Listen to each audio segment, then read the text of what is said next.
Welcome to the Senior Safety Advice Podcast, where we share practical ideas to help older adults live safely and help family caregivers feel more confident. I'm Robin Schiltz, a Senior Home Safety Specialist and Dementia Care Specialist. Today we're talking about how to recognize and prevent caregiver burnout before you reach the breaking point. For more tips for seniors and caregivers, visit us at seniorsafetyadvice.com. Caregiver burnout often does not begin with one dramatic event. It usually begins quietly.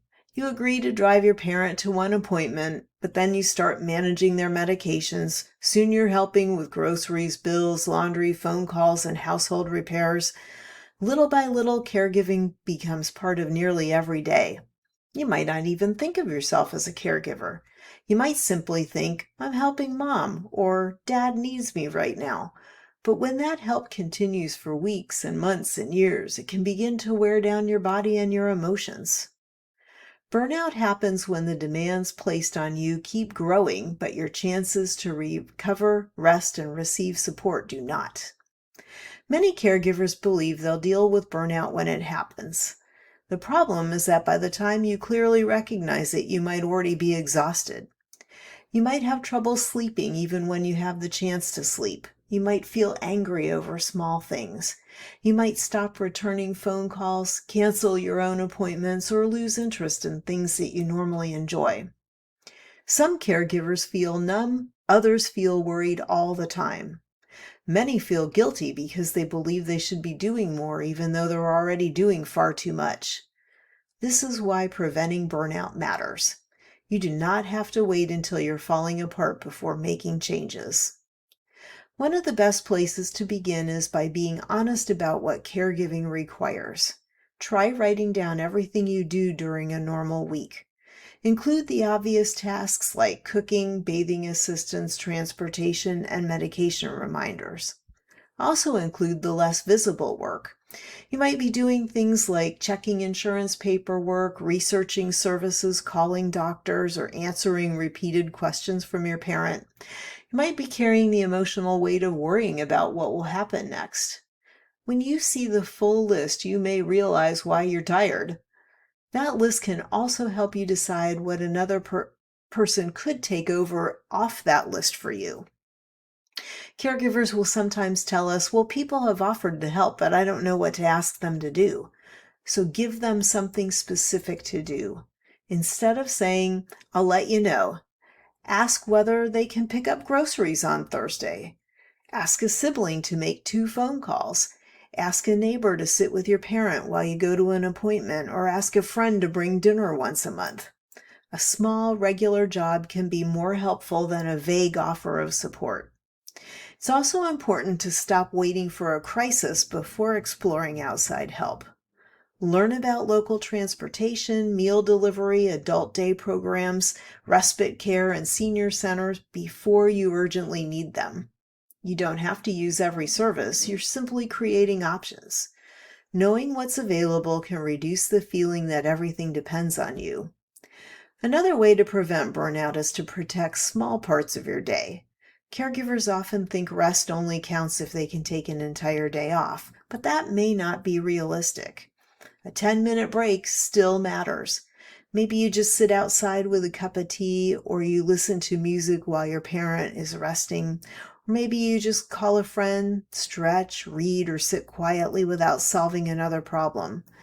These moments do not erase the demands of caregiving, but they do give your nervous system a chance to settle. Now, your health appointments may also need to remain, or they do also need to remain on the calendar. Caregivers commonly delay dental visits, medical checkups, and exercise and sleep because somebody else's needs feel more urgent. But your health is not separate from your caregiving role. It supports everything you do. Ignoring your own health might work for a little while, but eventually it can make caregiving harder for both you and the person who relies on you. Boundaries are another form of prevention. A boundary is not a punishment, it is a clear limit that protects your health and keeps the caregiving relationship more manageable. You might decide that you will not answer non-emergency phone calls after a certain hour. You might tell family members you can't provide transportation every day. You may choose not to argue with a parent who repeatedly rejects reasonable advice. You can offer them choices and explain the risks, but you cannot control every decision that another adult makes. Many caregivers burn out because they believe being a good caregiver means always being available. Trust me, it does not mean this. Being dependable is different from being available every minute of the day.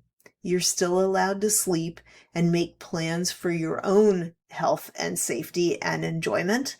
You're also allowed to have interests that have nothing to do with caregiving. And you're allowed to feel frustrated, sad, and resentful sometimes. Those feelings do not mean you don't love the person you're helping. They usually mean something in the situation needs attention. So watch for early warning signs. Are you becoming more impatient? Are you forgetting things? Are you eating poorly or relying on caffeine to get through the day? Are you avoiding people because explaining your situation feels exhausting? Are you thinking to yourself, I can't keep doing this more often? Well, if any of those ring true for you, treat those signs like the warning light on a car dashboard.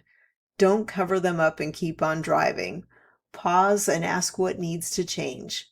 Maybe you need more sleep or a family member needs to participate more. Maybe your parent needs more professional care than one person can safely provide.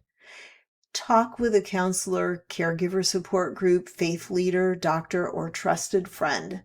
Getting help early is not an admission of failure. It's a responsible choice.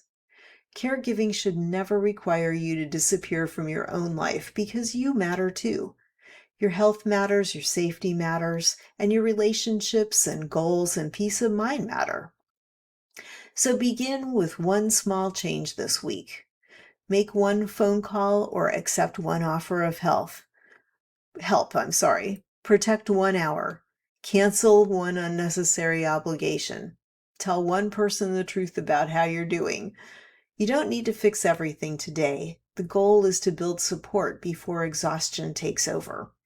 Preventing burnout is not selfish. It helps you remain a steadier, safer, and more compassionate caregiver. And just as importantly, it helps you to remain yourself. So thank you for being here with me today. For more practical safety tips and caregiving resources, visit us at seniorsafetyadvice.com. You can also visit our sister website at aginginplacedirectory.com to find aging in place specialists who may be able to help your family. Also, please subscribe to this podcast or our YouTube channel so you don't miss future episodes. Until next time, take care. Thanks for listening. Bye.